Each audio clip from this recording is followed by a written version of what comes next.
the water's up, I knew the water. I could tell. I could see why they were talking about the water's up because the beds were further in, and the fish are gonna change. That's well, the hurricanes dumped all that water down there because they were saying the same thing about Okeechobee. So the beds were the bed. I see the beds further in. I'm like, this water, they're deeper than what they're supposed to be. You know what I'm saying? And I'll catch fish up in the grass and stuff, but the beds were out, and then what they were doing, they were straight. You can see the guys who were winning, and they're by me. I'm like, let's see them drop shot too. I'm like, that's how they get them. So what are you saying? Like they made their beds on the former, based on the former lake level? Yes. Okay. Yes. Interesting. So that all that rain came in, and they said we're not going to go up with it. We're going to just bed right here. There was beds way up. There was a lot of beds, but there was a lot of big fish sitting on beds. The smart.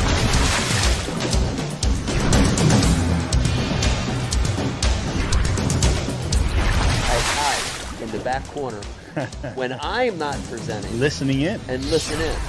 Hey, everybody. Welcome to Bass University Live here on Tuesday night. Take a quick break. Watch John Cruises on the Tokyo rig. Be a part of the show. Get some chances to win some awesome prizes. It's Bass You Go. You know, we didn't have that back then. And dude, it can just... That text thread gives me so much energy. I mean, like I'm dialed.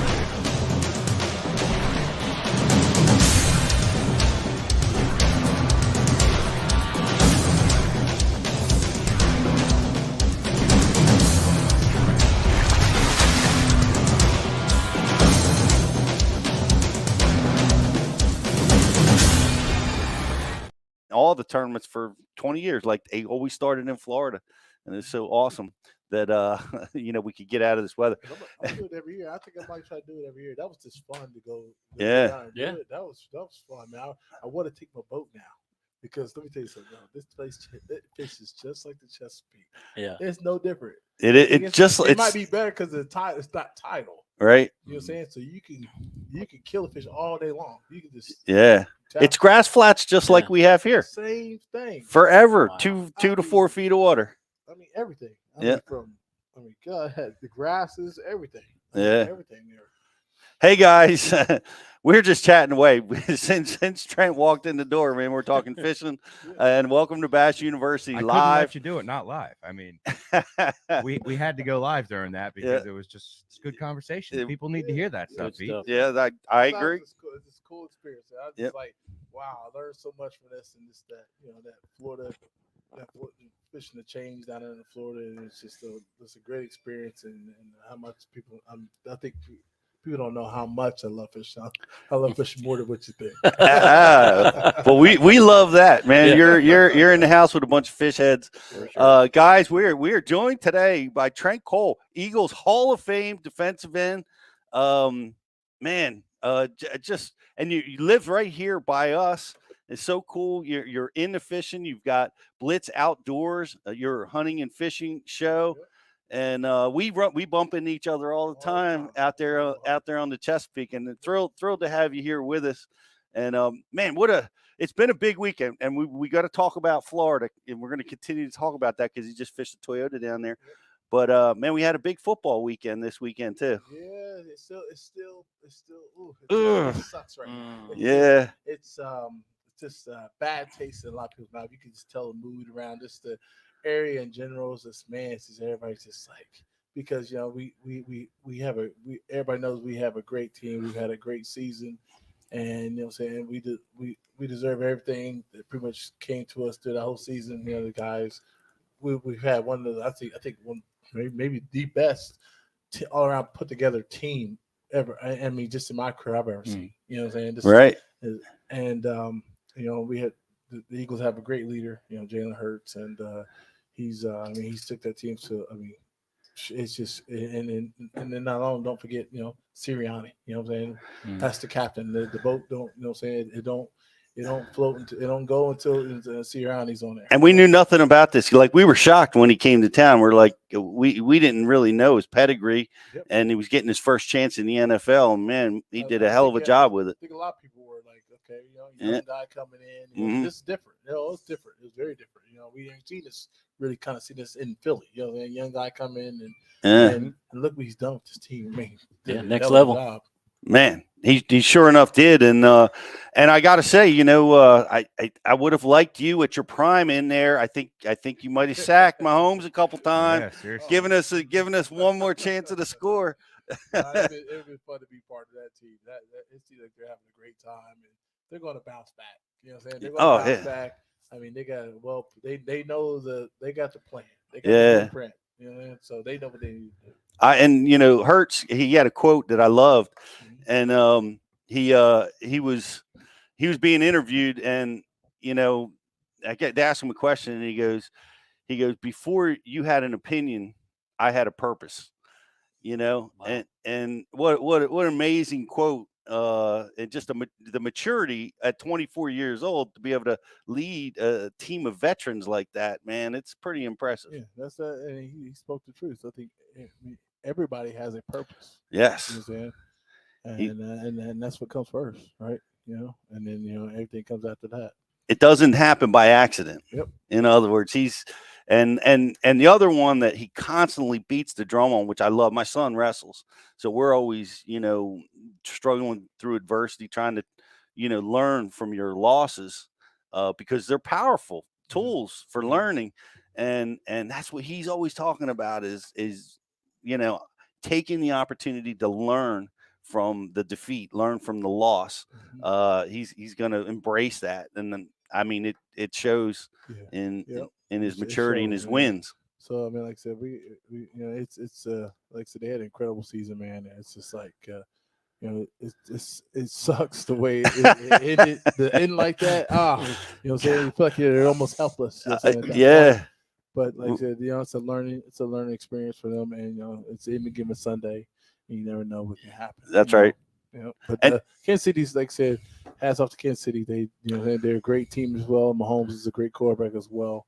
You know what I'm saying? And there's Andy Reid. Andy Reid, one of the best coaches I ever had. You got to play for him for quite a few years. Probably the best coach, probably the best head coach I've ever had. That's awesome. He's a great guy. What separates him? What makes him special, do you think? Just he knows some people got it, some people don't, man. He just has that he has a bond of, separating to keep, from business to playing the game. And he pretty much say it's accountability. That's one thing I learned when he was at the Eagles is accountability. You know what I'm saying? And as at the end of the day, know who you are. You know what I'm saying? Know yourself. You know what I'm saying? Don't become a weak link. If you know you just can't get it done and you're the one that's a weak link, well, somebody else has to replace you and you got to move on. You know what I'm saying? Or you got to go to another team. All right. But as long as you get that, as long as you understand that and accept that and know who you are as a person, and that goes with anything in life. You know what I'm saying? Yeah. You got to know who you are. You know what I'm saying? And you'll move further up the ladder on where you're on where you want to go in life. Man, that's great advice in anything. And I remember I was reading something he wrote about you, or quoted about you, that you couldn't really tell the difference from the first play to the last play. Yes. When you played. Your intensity and your motor just never quit and never turned off, and that's what he loves so much about you, having you on his team. Yep, and it's just like I always like to tell people, I was like, it's 110% with me. So if you want me to come if I'm coming with you to play a game, it don't matter what it is, just know that I'm all in. Yeah. Like I'm all in. And that's where it comes to fishing. Like fishing, I tell the guys, this guy's always ask me about, you know what I'm saying, do you take the game, you know what I'm saying, and apply what you did in football to the fishing thing. And I say, I say, you're right. I say, because I'm 110% when it comes to the fishing game. I'm all in, and the biggest thing that helps me out is there's nothing impossible to me. Yeah. So I think you got to have that in this game of fishing. You know what I'm saying? It is the mentality of being positive, and know that there's nothing impossible. So All right. I don't care if there's a pink lure in your. I don't care if there's a pink crankbait in there. You pick that crankbait and try to throw it out there. You never know what's going to happen. Right. So I'm that type of person. I don't care what it is. I don't care if you throw in a plug. I don't care if you throw a frog in the dead middle of winter. So that's the mentality I have. You know what I'm saying? That's the man. That's the mentality that Yeah. that I'm sure allowed you to get to the pros. Yeah. How did is my phone going off crazy over there, Riz? Yeah, it was, Pete. Thank you for hooking me up. All good. Where does that come from? Did that come from coaching, like, you know, when you were playing as a kid, or from, you know, parents? Where'd you get that from? It's just like, you know what I'm saying, you have some accomplishments in your career, you know, some big accomplishments in your career, and I've watched you, and I've still watch you to this day. And when you're, you know, on either the Bass Opens or whatever, you know what I'm saying, it's all about practice. It's how much you're on. Like I said, when you're on that water, you're always on that water. You know what I'm saying? I'm always on that practice field, but we only get so much time on that water, and me being on, and say I'm on the practice field, I'm on out there practicing. I only get much time. I only get 2 minutes, 2 seconds. You know what I'm saying? That ball snaps, it's 2.5 seconds, and play is over with. So I only get 2.5 seconds to practice, to get the whole, to better my skill, to, you know what I'm saying, to work on things that I'm not good at. So that's the key, is working on things you ain't good at. You know, and just like when I'm on the water, guys, I'm gonna get so much time on that water. You know, and it's all. And I learned this. You know, I just started tournament fishing, I think 3 to 4 years ago. I fished tournaments back, you know, saying back when I was young, and I was on my bucket list to get back into it, and I did that. That's why I'm doing it now. And you did it when you were younger? Yeah, I did it when I was younger. So I would go to Indiana. I was in Ohio. So I'm originally from Ohio. Mm-hmm. So I'm fishing lakes, muddy water. You know, I'm fishing Ohio. There's no fish in Ohio. No, they say that down there. No fish. Claim to fame is Lake Erie. So you know what I'm saying? There you go. Yeah. I ain't gonna let you do it like that. That's true. Lake Erie's world class. So we had to go to Kentucky or Indiana, you know, Brookfield Lake or whatever, and go to places like that, because the Ohio River, it's hard to catch a fish. It is definitely tricky. Yeah. You know, but you know, like that's where. So you started doing like club stuff, or how young were you when you were doing it? I was doing it young.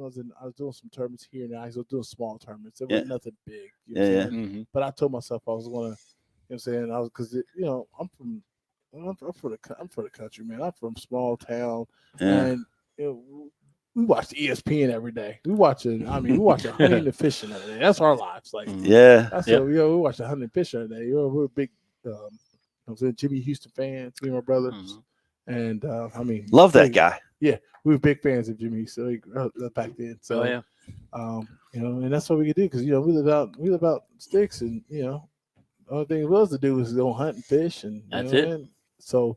You know, that's where all that came from. And now I finally start tournament fishing, and I learned one thing about this, you know, it's not easy. It's one of the hardest things ever. Amen to that. Yeah. It's one of the hardest things ever. Okay? Right. I mean, you could be the best one day and be the worst next day. You could have the biggest bag in practice and have the worst bag in the tournament, which happened to me this year. Yeah, it happened. Bass Open. So, but I learned from it. Right. I learned from it, and I was the moon. The moon was my enemy. You know what I'm saying? Yeah. Because of the tide? Because I didn't adjust. It was my fault. Yeah. It was my fault. It's all my fault, because I can't catch fish with a moon flood. You know, it was a flood. It was a flood tide. Flood tide. Yep. I can't, you know what I'm saying? I can't catch fish on floods. I mean, I caught fish, but I could catch a lot of fish and catch the fish I was looking for. It's just I didn't adjust. You know what I'm saying? Mm-hmm. And then went on that the open. You're talking about the open. Yeah, the open. Oh yeah. So I was catching big bags during that. Were you really? I was catching 24-pound bags. Get out of here! I was hammering them. Holy smokes! Hammering them, man. I was out in the grass. I tried to post a little bit on social media. A couple big ones I had. I had them. So I had them. My confidence was so 100%. high. Yeah. My confidence is like, I ain't never been to a point to where my confidence is that high. Like, I was like, wow. I was like, I really own them. I'm going. That's classic. Yeah. Yep. That's almost a red flag when you're catching them that good. Yeah, you know? Like, oh my God. So I'm like, you can't go anywhere but down. Something's wrong. When I get in a situation like that, I got nervous. I'm like, please make this something. So I knew it was a flood tide, and I went back to my spot. And We're talking about the Chesapeake Bassmaster Open that occurred in this September. We had a flood tide and the water came up. So were you fishing the grass flats? Is that where your practice was so stellar, or? Yeah, it was. You don't have to. You could give us waypoints. We don't need the waypoints, but do that. But that's all part of it. It's all part of the game. Mm-hmm. But like I said, I was fishing grass. Okay. Okay. I was fishing grass. And that bite was on at practice for you. Practice was, and people kept. Wow. All I would hear was people say they can't catch fish. I'm like, you got to be kidding me! Like they're here. Like Trent, I spent 20 man hours practicing in grass for about 3 bites in the grass. It was tremendously difficult. So, you figured something out really special. This is what it was. So I found the bait. When I said the water was erupting, when I found it, just happened to be driving. I was looking to go check a spot. The water was moving. Okay, this is how much bait was there. Wow. So when I got out there, bam, I'm hitting catfish. Yeah. Stripers. And one cue sign for me is like a flat is a sign for me that there's bass there. It's catfish. It's always been catfish. Yeah. And when I caught catfish, I knew to hear it, and that was the confidence that kept me there. But like I said, the water level they get to that certain level when I got there, and they get down to that certain level where I could see grass coming above the water. Yep. It stayed up, and I had to hit them at the feeder creeks coming out. You know what I'm saying? I was catching them there with the water. You know what I'm saying? The current, but they just didn't want to bite. You know what I'm saying? Yeah. It was really tricky, and that fact that you were able to put that together was awesome. And we see that out there. Riz, I know you've seen this a million times. When those predators, man, they all roam together. The cats. When you're catching catfish, bass are right behind them or mixed in. Yeah, I definitely don't run away from the catfish on the bay. That's one thing. It's just that cat. When I see catfish, that's the best sign for me. Yeah, catfish, they're there. You know what I'm saying? They're here. You know what I'm saying? They're feeding. But especially when you see that kind of bait when the water is just erupting, like I'm talking about, it was just acres of it. Yeah, and that's when I knew I was in it. You know. Good night. Yeah, I know I was in it. I couldn't believe. I was like, and then I went back and we caught them. We caught fish. You know what I'm saying? We caught fish. We just didn't catch the big ones that we were after. You know what I'm saying? And then then I made some adjustments the second day, and then went to my plan B, which I don't have a plan B. I don't want a plan B. I had to do. Is that like a life's philosophy? Yeah, I don't want a plan B. Get to the island and burn the boats. So I ended up catching fish, but I went to my plan B too late. Yeah, I got stubborn and went back to the same spot. But I learned that was because of failure. That was my. You can catch fish on the flood tide. You know, then it's just you don't. Well, it makes it challenging in an instance like that. The flood tide is going to scatter the bait fish, right? And then the predators are going to have to work harder to catch them. They're not going to be as aggressive, you know. So you like everybody else was challenged greatly with that big full moon tide. Yeah, I was fishing for big fish. I wasn't going for like I had to, you know, when you find the big fish, they were all big. Yeah, everyone in practice I pulled out. Hit one, move maybe 300 yards just to make sure, just to verify that, hey, I'm in them. Yeah. And I was in them. I was catching 4s and 5s, you know what I'm saying? And I was like, oh. So what part of the Aberdeen Proving Grounds were you in? I wish I was there. I wish I was back in Aberdeen. I wish they would open that up for us. Oh, wouldn't that be? Well, apparently it was open. For some guys. Oh, I heard about that. I heard several. All the guys they were flagging up out of there. I heard they run at least 3 of them out of there. Man, that were fishing in there, you know. But no, that's an off limits area, you know, in our tournament. But I want to remind guys, we're if you're watching us over on social, like and share the post. For us, we've got a great trivia. We got prizes for that. Riz, what are we giving away today? Yeah, so for our like and share today, we're doing an awesome prize pack from Waterwood Custom Baits. There's some crankbaits there on the table. Waterwood makes an awesome plug. They use Marupa Pedra wood. It's a super durable, super dense and buoyant wood out of the South rainforest in Brazil. And we're hooking you guys up with some Waterwood custom baits today just for watching the show, and they are They are really good. So like and share the feed to get entered in to win that prize pack. And then also on today's show, we're going to do a grand prize. That'll be something that we talk about on the show. Might be about fishing, might be about football, might be about hunting. You don't know. So you just got to pay attention. And the grand prize is going to be a pair of Cape Satin black and copper lens with the green mirror shades from our friends over at Hobie Eyewear. They just launched a new line of glasses called the Capes. So we're going to be giving away a pair of those as well on today's show. And guys, if you haven't checked out Hobie Eyewear yet, you need to. They are really, really good sunglasses at an even better price point. A lot of the models float. So if you're one of those guys that you lean over, they fall off your hat, they're on the bottom of the lake or the ocean or whatever. Well, guess what? Hobies are going to float. And you know what? They're flat out comfortable. They fit your face well. They're good lenses and they're light. You can wear them all day and you don't get that sunglass fatigue like you do from some of the heavier glasses that you've worn in the past. And also, Cash and Rods is still putting out new rods in their Element Series lineup, guys. The Element Series is a entry-level rod. Amazing price That point. fish is big. Fish is like a high-end rod. It's Seriously, amazing. When we got those rods in our hands, Pete, we couldn't believe that it was their entry-level rod because it was such a well-built and well-designed rod. So check those out as well. And also our friends over at Aquaview, things are getting kicked off for the season this year. Super Bowl ended yesterday or 2 days ago, whenever it was. I was in Mexico. Forgive me. A lot of margaritas. The Super Bowl's over. That means it's time to go fishing, right? Everything is kicking off. Elite Series starts this week. There was an MLF tournament last week down on Okeechobee. MLF is in action right now with monster weights on Okeechobee last week. Some dirty 30s getting weighed in by guys. But anyway, that means fishing season is here, and it's time to start getting things dialed in. No better way to do that than with an Aquaview underwater camera. This is an amazing piece of technology. It verifies what you think you're seeing on your electronics. Drop that camera down and look at what's under the water below you. Check those out. Aquaview cameras. They're really, really bad to the bone. And that's what we got going on, Pete. It's good stuff. It's great stuff. So remember, like us and share us. If you have not subscribed, there's so much amazing content, and this is the time. Fishing season is kicking off. We've got a great Seeing Red promotion happening right now where you're going to get a jackhammer. What's that color? Fire crawl. Fire crawl. Of course, Yeah. it matches with a Missile Baits trailer in a matching color. You get a Lakewood.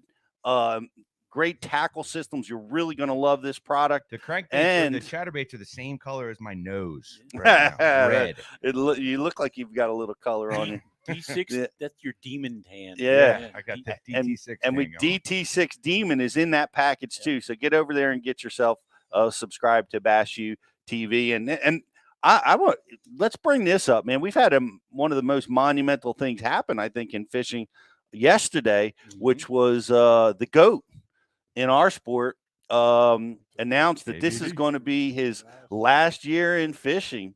That's, what an amazing career. He's done everything, done it better than virtually anybody that's ever done it before. So congratulations, Kevin. We'll be cheering you on as you engage in your last year. I want to invite you guys, and we're gonna roll out today. Kevin has been an instructor with us at Bass University, and really his crankbait seminars are phenomenal. If that's a technique you need to learn, man, you got to start right there with Kevin, not to mention his deep water strategies and everything else he does. But we're going to roll out to some of that great stuff when we're done the show. Meant a lot to me.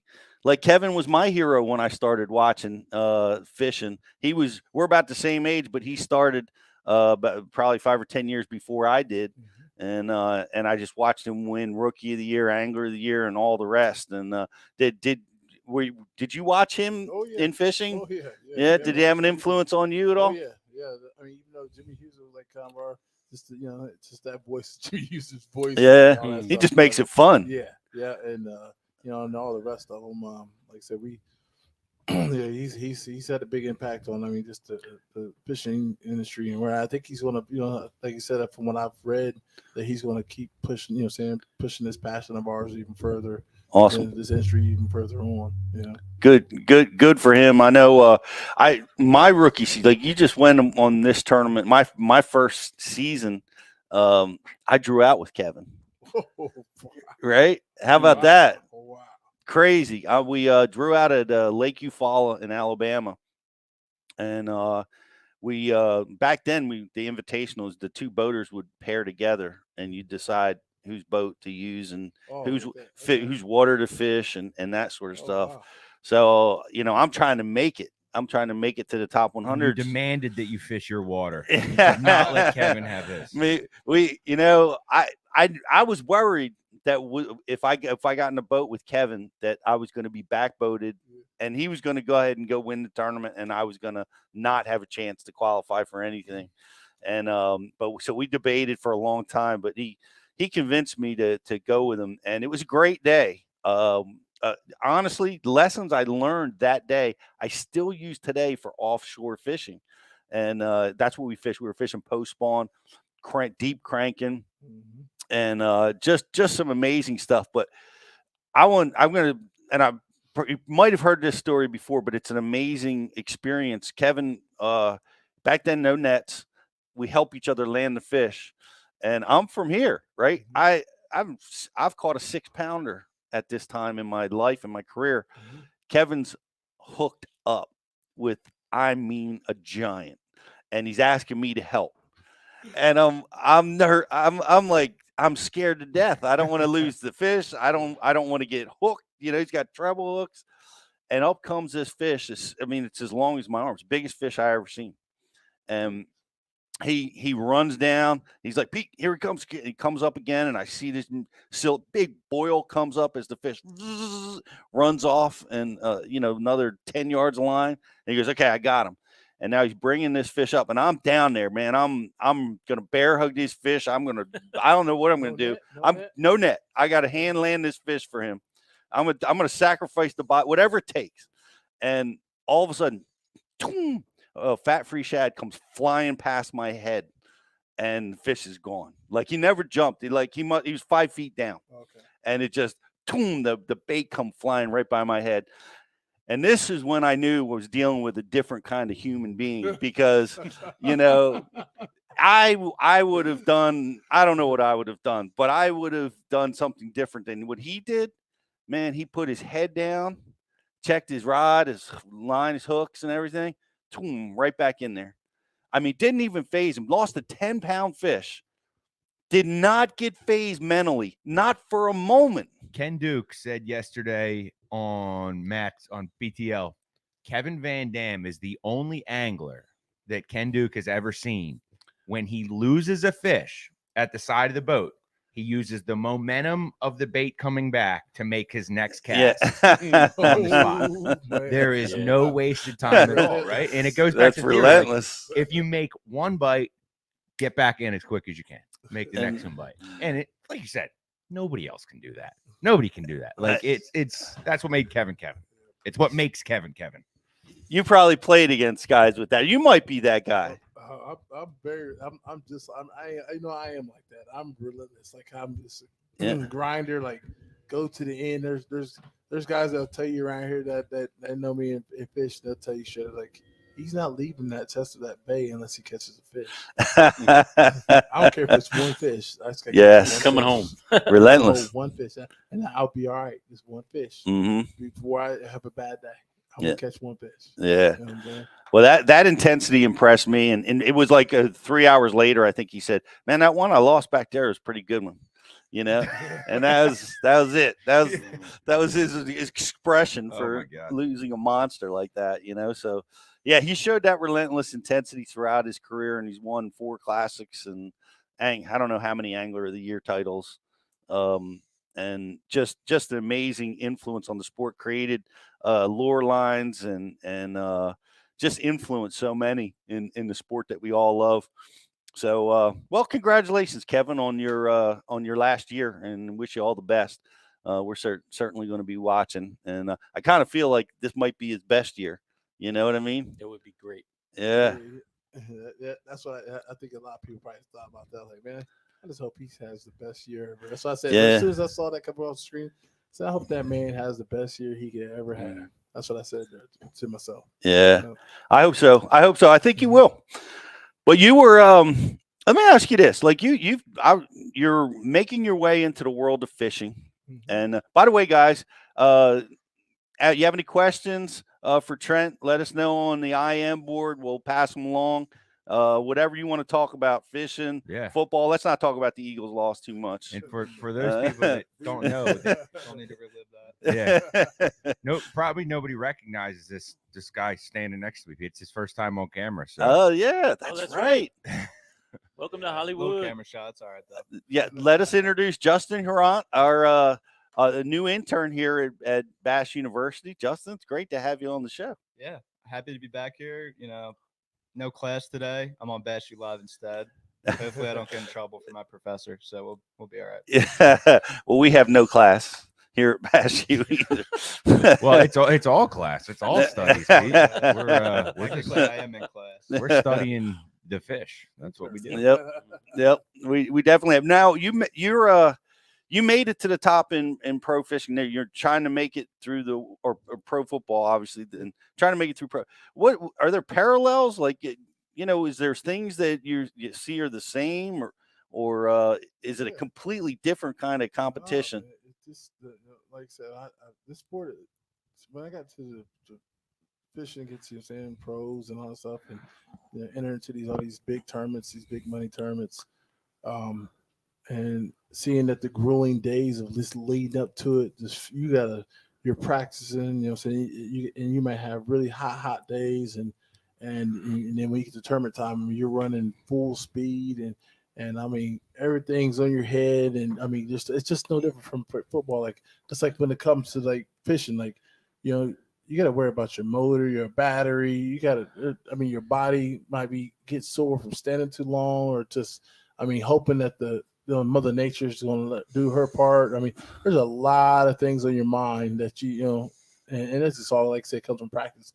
Just like with football, what I do on Monday, it's going to come out on Sunday. So whatever I do on Monday, whatever I do, I go to the same routine every time, Right. And that's the way it is. It's really no different. And it all depends on how you're going to do it. I'm a big believer in practice. Mm-hmm.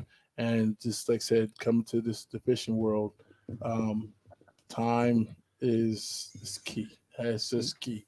Time is key. You know what I'm saying? Time on the water. Yeah, time on the water. I can't explain it, but time on the water, which, like I said, myself, that's one thing I'm going to work on is time on the water more, because I know I could do some damage, and I just got to put a little bit more time on the water, because the way, my confidence and my thought process of, like I said, I believe that nothing's impossible. You got to pay your dues too, Yes.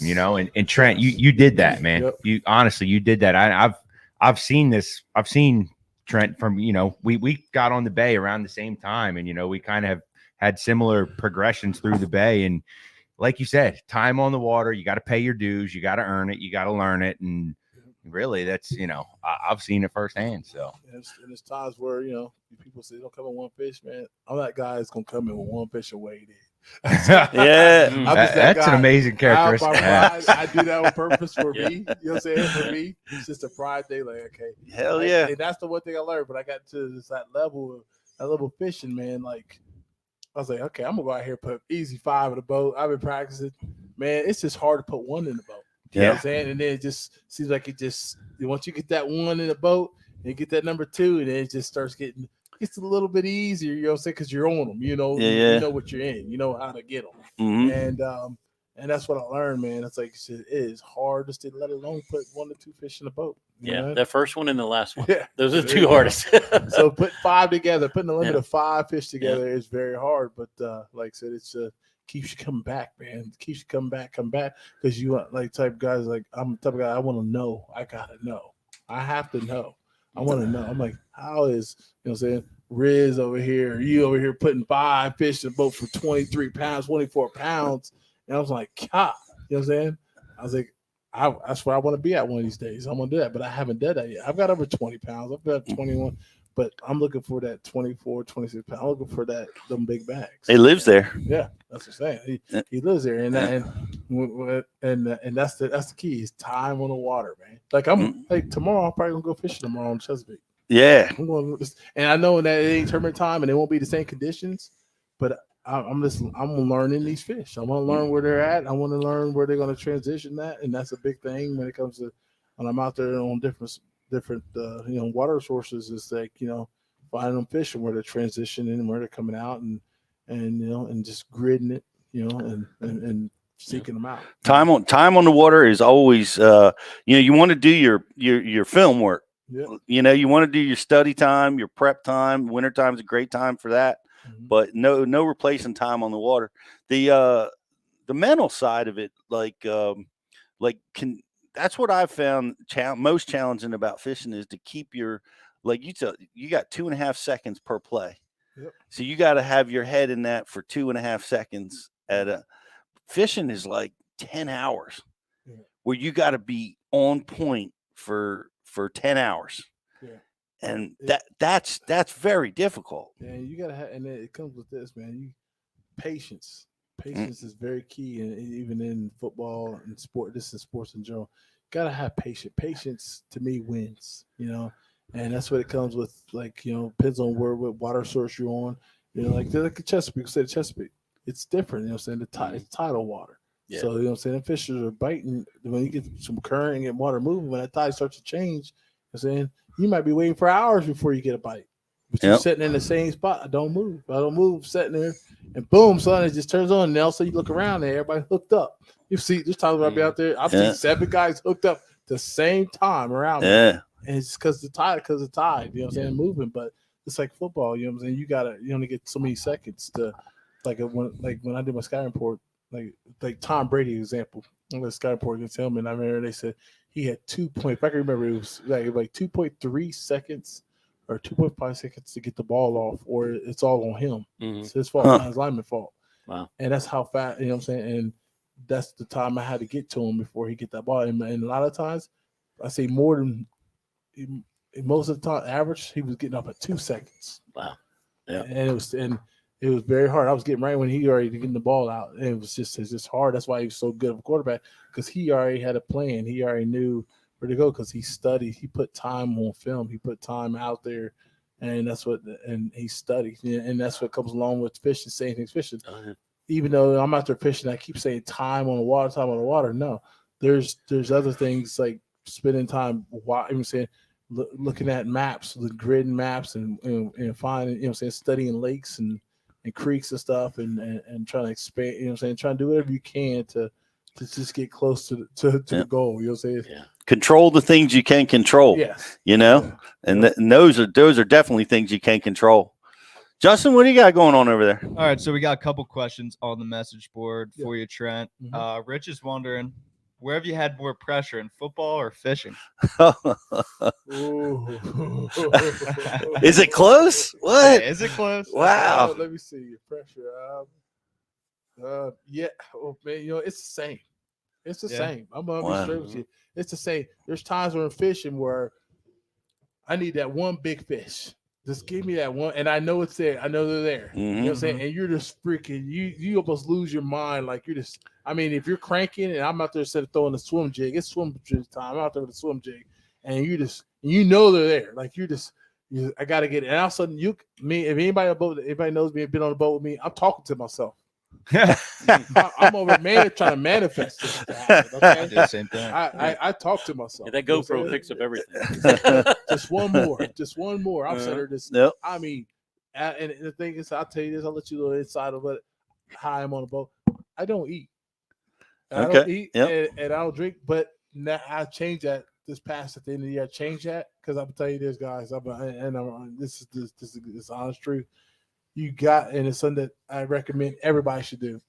Hydrate. Gotta hydrate out there. You got to hydrate. Mm-hmm. It could, if you're not hydrating, it can mess with you mentally when you're fishing, and it can mess you up. I believe that. I'm a big believer in that, and that's one thing I worked on this year is that I started.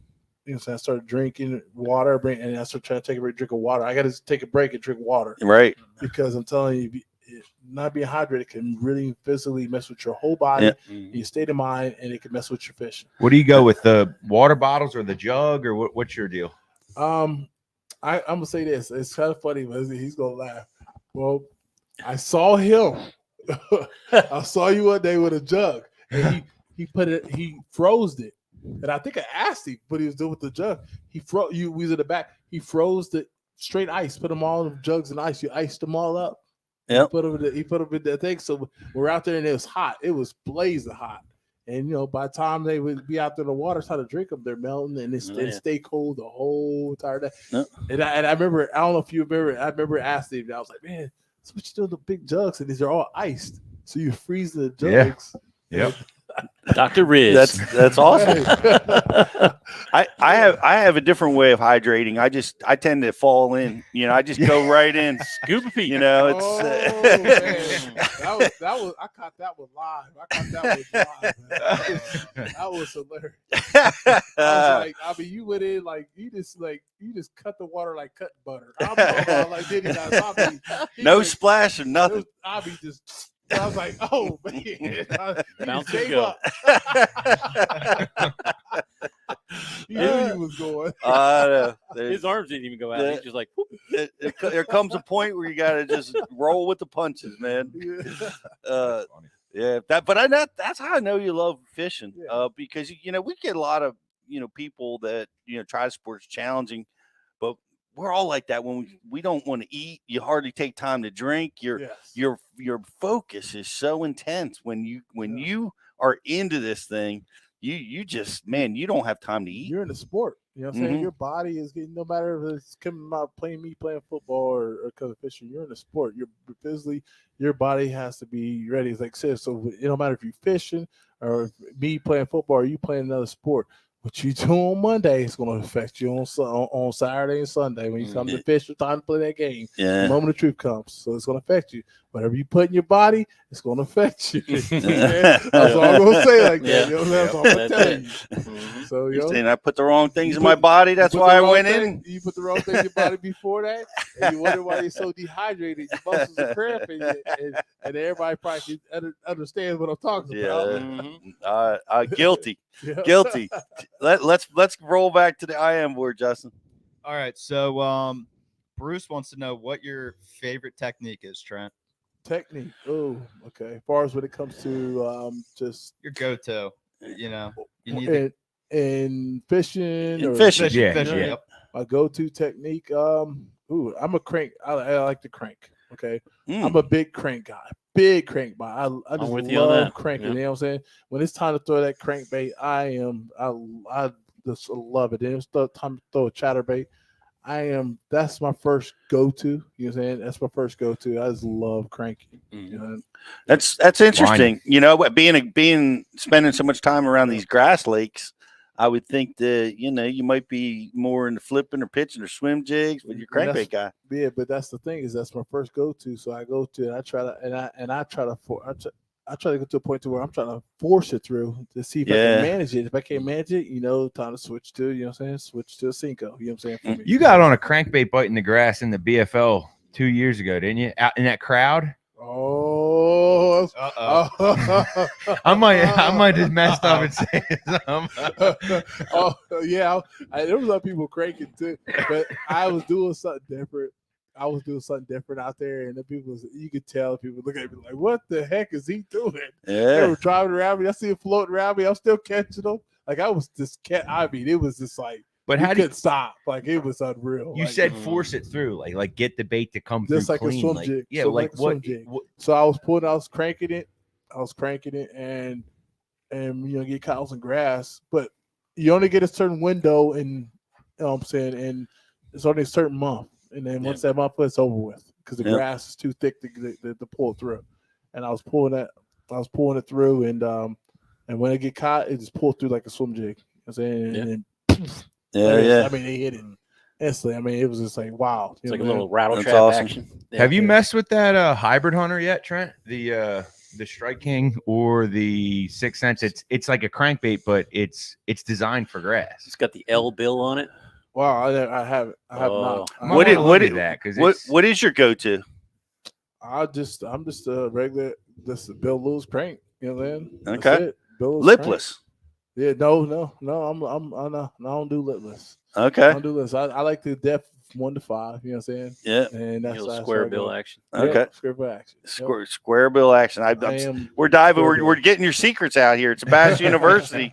Trent, you got to give it Slowly but up, surely. man. Oh, it's like I said. It's a copycat. Look, the football, hunting to the hunt world to hunting to it's all copycat industry, copycat league, copycat whatever you want to say. Because that's how it is. There's only really kind of a way to fish. So there's only so much you can do as a fisherman, you know. And that's why I just tell you some of the stuff you were saying, but I'll give you all the juice. There's modifications, okay? There's modifications. So I bury it. I made more into what you think. You know what I'm saying? There's modifications why I can do what I'm doing. But like I said, it's just, you know, you only get a certain time to do some of the things, like some of the techniques I've done. I only get certain windows for the techniques. And then they change. They change very quickly. Yeah. Like very quickly. It'd be 3 weeks and it's over. Sure. It's over. And I, you know, I was in that tournament, and it, you know, for you guys watching, like where we fish a lot in these tournaments locally, it's you can see everybody else. Yes. You know what I mean? Like we're not tucked away up in a creek somewhere. You know, we're out in the open watching each other, you know, get the damage done. So you can't hide those secrets for very long. And I'll tell you like this. I'll tell people, I am a competitor. You know what I'm saying? And I think everybody's a competitor. You should be out there. If you're out there to fish a tournament, you're a competitor. You know what I'm saying? You're trying to get the upper hand. And remember, a guy who's gonna do whatever you got to do. You know what I'm saying? Yeah. And do it legally and do it. You know what I'm saying? And stay within the rules. You know. And like I said, this industry is a copycat industry. You know what I'm saying? If that man's catching them on, I don't know what bluegill, and I see him catch that bluegill, I'm gonna pull out bluegill out my tackle box. I'm gonna throw it on. Yep, fast learning technique. The way it is. Yeah. I'm a competitor, so that's just the way it is. And there's just you gotta be that way, man. You want to get out there. People get pig-headed, right? They get I'm not gonna do that, or stubborn. Stubborn. That's the word. I've seen some people. I've seen some guys where I'm sitting there catching them on this, and they're floating around me and be right around me and looking at me. I'm like I could tell they didn't change. I'm like, now you know I'm sitting here catching them like crazy. You can see what I got on. I'm seeing people catching. I'm out of here. I'm running 20 miles down the bay.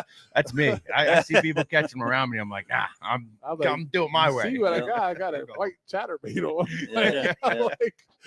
They don't change. I'm like, this change, you catch fish. You know what I'm saying?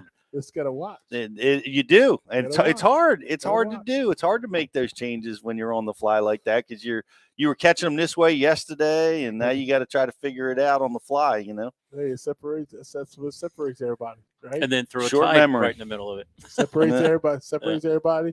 Got to learn how to adjust, and that's what makes great fishermen. When I've studied and I watch, like guys, I like when it comes to YouTube and I'm watching different pros. I'm watching everything I can. I don't care if you're a kayaker that don't fish tournaments. I'm watching you. Yep. So that's this way I am. Yeah. That's the way you got to be. Yeah. If you're a kayaker, you don't fish tournaments, I'm watching you. You know what I'm saying? You ever catch a fish? I'm watching. He triggered. I want to know how you doing that. Those fish were triggered in whatever way you get to trigger. You're able to trigger the fish. It's a valuable lesson. You know. I will watch that stuff like a hawk. We used to watch it on VHS. You know what that is? You know what that is. That's when we had all our Jimmy Houston and Bassmaster shows. We used to we still got them all stacked in our cab for hunt places. All the VHSs. You know what I'm saying? All the hunting videos. That's so cool. Yeah. That's all we're at. And we probably rerun them things about 100. I mean, we used to keep watching the same ones over and over and over. Yeah, that's all we had back in the day, right? That was it. Love that stuff, guys. We're going to take a quick break. If you're watching us over on social, like and share the feed, and we are going to give you away some cool prizes. I forget what the prizes are. Rich, you're going to tell us. Yeah, and we'll pay attention to what we talked about today, because we're going to be giving away a grand prize today as well, based on something that was said on the show. What are the prizes, Rich? That's right. Like and share today on Facebook is going to be some Waterwood custom crankbaits, and our grand prize, which is something we talked about on the show, is a pair of Cape Hobie, not a hoagie. We're not giving away a hoagie. Cape Hobie sunglasses. That's their new lineup, and they're actually not even out yet. So this is an exclusive Bass UTV offer. We're giving those away at the end of the show. Guys, you got about 3.5 minutes on the break. If you're not signed up for the program yet, it's a great time. That's how you'll get entered in for a chance to win the grand prize. You have to be a Bash U TV member. We got an awesome promotion going on right now. Seeing Red, you get a couple of awesome baits, a Lakewood custom bag, a bag of plastics, all that good stuff just for signing up for the program. And if you just want to try it out, you can always use the code BULive30. That gets you 30 days free, whether you're watching right now live or you're listening to this show 6 months from now. Use the code BULive30. Try the whole program out, 30 days for free. Yeah, Pete, we're ready to roll out. We'll be right back after this. What's going on? It's Riz here from the Bash University, and I am excited to welcome in Waterwood Custom Baits to the Bash U family. These are custom handmade baits in the South Rainforest of Brazil. They're made of Marupa pedra wood. It's extremely dense, it's resistant, but it's also really buoyant. They're made of quality components with a 100% guarantee. They're made for tournament anglers to get it done when the money is on the line. Guys, that was like my second cast with this bait. That's a Waterwood custom bait. These things are handmade in the rainforest south of Brazil. And I mean, as you can see right here, it's a fish catching bait. It's got the front hook. That means they wanted it. This bait's, it's running really true. It throws really well. Guys, check them out at waterwoodcustombaits.com.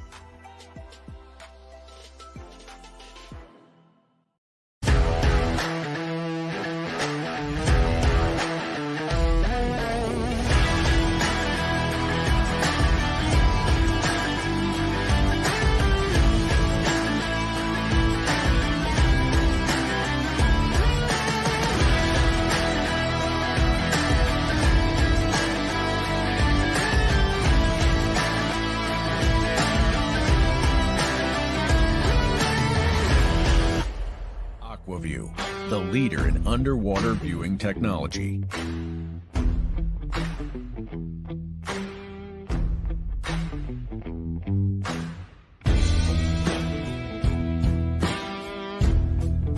Find what you are looking for. Catch more fish.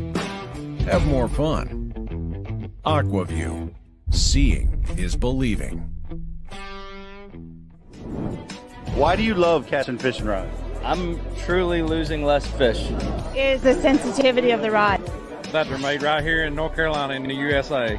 Strongest, lightest rod, 100% made here in Sanford, North Carolina. From the drop shot rod to the flipping stick. Every rod has a purpose to it, and I rely on them all the time when I'm out doing a tournament. Durability in the John Cruz Worming series, the counterbalancing in the handle. It's the only rod I found that can withstand my hook set. Boom goes the dynamite. On the water not spent fishing is a moment wasted. That's why Minn Kota and Humminbird have joined forces to bring you the One Boat Network. Products that communicate and integrate to help you take full command of your boat. Born from our commitment to making the most advanced fishing gear even better by making it work together. The One Boat Network will help you find, get to, stay on, and catch more fish. When One Boat Network products talk to each other, they can navigate your boat automatically. They can give you a crystal clear view of what's below with no messy wires. And they can let you lower, raise, and change shallow water anchor modes from anywhere on the boat. But that's just the beginning. We're never done innovating, integrating, and making your boat simpler and easier to control. All so you can make every second on the water count.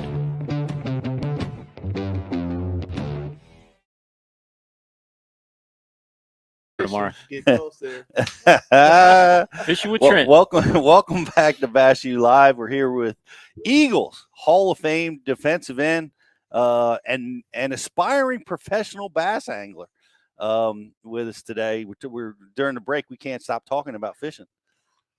We got the goods from you. I can't believe we got that. I can't believe you let that go. Hey, I'm hoping everybody catch fish. Good for you. Yeah, that's what we do at Bash U, man. Yeah, well, it's I mean, it's so hard to duplicate. Like you said, guys were coming through and they're watching what you're doing, but man, it's hard to duplicate when somebody gets that dialed in. Yeah, I'm the type of guys like I do the outdoor show and all stuff. Yeah. I've been blessed and able to do what I'm doing. This, I had a hell of a career. And now I get to finish out doing this educating, and I get to go do stuff I've been wanting to do. My whole life, and at the same time killing two birds. With one stone is I get to go out here and chase my passion. And also educate other people, and show other people, what I'm doing, and hopefully I can be an example and help them out, and and reaching their goals as an outdoorsman. Good for you. That's the Blitz Outdoors. Yep. Tell us about that show. Where can people check that out? Right now we're deciding where we're gonna go out this year. Okay. But like I said, it's a great show. I mean, we're like I said, we a lot of stuff is based out of New Jersey, but we hunt all over the United States, all over North America, and we're avid whitetail hunters, and we do elk hunt, bear hunt, etc. And also we and especially when it comes to the fishing world too is also we just brought somebody new on to Blitz Outdoors. JTK Fishing, those Jonathan Kelly.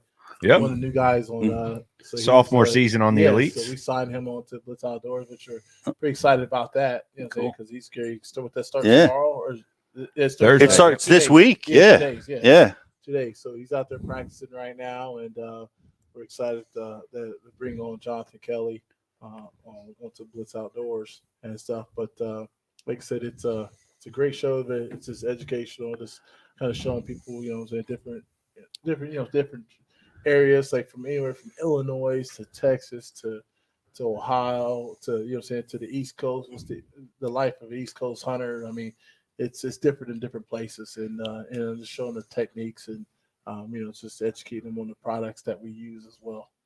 Excellent. Well, look for Blitz Outdoors, guys. What other guys fish? Are there any other guys out in the pros that love this sport like you do? Yeah, and can't forget, one who I think is one of the stellar guys is Jay Berger. That's one of the guys too. There's three of us on Blitz Outdoors, and Jay Berger's one hell of a fisherman, and he's got some. I think he's got a bright future ahead of him, a big future ahead of him, and like I said, he's not nothing. There's nothing new about him. He's known as a great fisherman in these parts, and like I said, we're pretty excited, and also we got Ike down there, Ike Acadelli down there, Yeah. Greg DePalma and all them guys, they're fishing this week, ain't they, down there? Yeah, they're all down at Okeechobee. So it's nice where I live at. You got all these guys around. They got all this energy around the area in the fishing world. It's just it's kind of awesome to have that, around this, where I live at, Well, I was thinking about the pro football players. Did you fish with any of those guys? No, actually I didn't. I haven't. I'm going to this year. You're saying some of them like to hunt. Hunters, and some of them get to fish here and there. But like I said, this is one of the hobbies that too many people do. Yeah. You know what I'm saying? But there is a lot of professional players that do actually are actually outdoorsmen and they actually hunt, but they just don't. They don't never show it. But just to let you know, there's a lot of players and there's more players getting into it. I can only have Lane Johnson. And and this year, hopefully I can get one. I'm going to try to get Brandon Graham on the boat, maybe during the Acadelli tournament. If we can make the Acadelli tournament, that'd be cool. Try to get him on as a partner. Yeah, I love that guy. Yeah, that'd be cool. That's coming up soon. Yeah, so I'm gonna try to get a pro player, a couple of players to do the Acadelli tournaments. I think that's a fun, great tournament that he has on Chesapeake. I'm saying for his foundation, and it's like I said, there's a lot of professional players out there that they're avid hunters and just avid outdoorsmen in general. Yeah. Well, check that out, guys. We're going to be at the Ike Foundation event on the Chesapeake here in June, June 10th, and you can check that out at the IkeFoundation.org. Justin, let me throw it over to you. All right. John Nee wants to know, Trent, what does your tournament schedule look like this year? So right now it's the Toyotas. It's the Toyotas and ABAs. Okay. So Nice. I'm looking forward to it. I like that schedule. And I fish the Bass Opens all the time. People know I fish Bass Opens, and it's just I go where the schedule fits me. And I go to places where I feel confident at, and there's gonna be there's gonna be a time where I will go outside the box. You know what I'm saying, but I'm still on this learning curve right now. To actually I'm working on one thing right now that's not too many things. I'm just trying to like hone in when I need to hone in on these particular the Northeast. I just want to just conquer the Northeast before I move anywhere else. Sure. And I see, I fished the BFLs a couple years ago, and you were in all those tournaments, fishing all these Champlain and the Chesapeake, the Potomac. So that's the two biggest my nemesis, I have to say, is, and I'll tell you the reason why is the St. Lawrence and the Champlain. Yeah, because it's so big. They're huge, aren't they? That's what it's like. It's good stuff. Fish everywhere. Yeah. It's just where to start and where to, you know what I'm saying? Like, Yep. Like, you know what I'm saying? I know where to go. You know what I'm saying? And I got a starting point from learning from last year. So I got me a starting point, and I know how to. And now I'm moving. I'm gridded now. I know. Like, hey, there's actually fish over here. You know what I'm saying? So I've learned these fish, and like I said, also just them places can be monster when it comes to weather too. Oh yeah, gosh. Wait 15 minutes and it'll start over again. Yeah. Did you have some experiences out in the big water? What happened? Oh, dude, I've had to where I'm talking about. I could tell you some spots where like Oneida. I'll just tell you what Oneida. That's a nasty little lake, man. It doesn't look that big, but it's nasty. Get some 6-footers on there. It is dark. We're going out practice. So I get there early in the morning. It's the day before it's our day before cutoff's 1 o'clock. Okay, we can be out to water by 1 o'clock. So I said I'm gonna go out to the middle. I'm gonna go out. So I got there early. I'm out there. I got my safety light on. I'm in the dark. You know what I'm saying? It's dark. I'm going out. I'm moving out. I'm thinking everything's all right. And guys, let me tell you something. I was out there at 5-footers, in the middle of 5-footers, and I had to leave because I got sick. You got seasick, yeah. I got seasick. Never had that ever happen to me. Yep. And I got seasick. I had to leave. Yep. That's scary. I was just like, this is awful. Water was filled in. I was like, you gotta love that big water. Champlain and like I said, they could be treacherous, man. I've had to where I had to turn around and come back in. I've had times where I had to literally stay in the it was a back bay. I had to stay in the back bay. There was nothing going in the back bay. As soon as you come out, it was like a freaking storm. Giants. So I was locked in there for the whole day. I was locked in almost half the whole day to the whole day because it was just the water was bad. That's a factor that guys don't account for. Is that rough water components of the big bodies of water. There's so much to the fishing game, right? It's not just about being able to catch fish consistently or pattern them, man. You got to be able to get there and get back and make sure that your gear's all working when you get there. Riz has had a few incidences where the gear isn't there with him when he shows up. not on this boat. The last boat, sunk that boat, ripped the motor off. It was like every other tournament, Yeah. Wow. Win one, break the boat. Win one, break the boat. Just rinse, cycle, repeat. I remember Ike coming in from so many places that there's trouble, but he come in without the trolling motor, the shaft and the whole trolling motor head was just ripped right off, and had to put the spare on in like 5-foot waves. And gotta love it. Yeah, I mean, I've been level flotation in 10-foot waves out at Lake Ontario, where I got swamped in a shoal and had to idle in with 10-foot swells. We should not be out in 10-foot swells. That's Lake Erie. Yeah. Oh yeah. Yeah, coming around Cumberland Head on Lake Champlain is just a monster when the wind's blowing out of the south, and you'll see 10-footers there sometimes. You driving up, sliding down. Yep. One at a Sometimes time. I like to one just- at a time. I like to go around Turkey Point when the Just when for the fun? tide's running out and it's blowing out of the south 30. Just to get some practice in to go up north. Haven't speared a wave in a while. Let's go. Riz, what about the east winds coming out of Turkey? Oh yeah, that's an even funner one. I thought I was praying on the way to get back. It was that bad. And I remember seeing John Menor. I know John Menor. Sure. And I Shout out to Johnny Venor. Yeah, I said something until I got back. I remember saying something to him. I was like, man, I ain't never been there. I was praying. I thought I was not. I really thought I wasn't gonna get back. And he was like, and he looked at me. He says, I was thinking the same. I was thinking the same thing too. I was like, wow. I was like, he's been on here longer than me, and he thought that was really, really bad. Yeah. When your co-worker's scared, you should be. Oh my gosh. It was. I mean, the boat had water. When I was driving, I was spearing it. You get situations like that. I was spearing the top of the. I would spear the top of the wave, try to get through. So I would once it come up, I would gun it to the tip of the wave. Yeah. Trying to get so I was making it back. So when we had water in the boat, the water was up to my knees in the boat. So we had water. Water was up to my knees in the boat. Yep. Yeah. So it was we just spearing away. Just talking about gun it, spear it down, gun it, spear it, and we just made it, man. Yeah. Just pray it doesn't shut off on the way. Yeah, it took me 45 minutes to get around Turkey Pete, Point. didn't one you fish day. a whole tournament with your plug out once? I did that. I left it out once this year, and I luckily I realized it was back in, but I was fishing for like an hour and a half, and I hadn't looked back. I launched the boat. I went to my first spot. I'm fishing down a grass line. It was a single event, so I didn't have anybody else in the boat with me, and I hooked my first fish. Yep. I boat flipped it in, and the fish was swimming in the hull of the boat. The water was up to the seats, and I was like, "Huh, well, let me get this fish out of an aquarium that my boat has become. Put him in the live well and figure out what I'm going to do about this one."